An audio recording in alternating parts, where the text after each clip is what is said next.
Yan na, pwede na. Mm. Mga kababayan, ito po yung pangalawang vlog namin tungkol sa maduming coke. Pangalawa po ito. Baka sabihin nyo, yung sinabi namin kasi may pangalawa. Ito po yung pangalawa.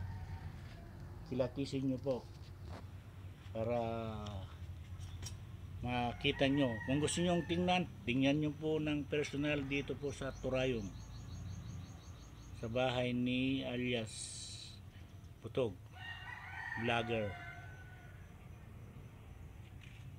Kami po ay nananawagan din sa mga kinaukulan ng coke na sana bigyan pansin ito.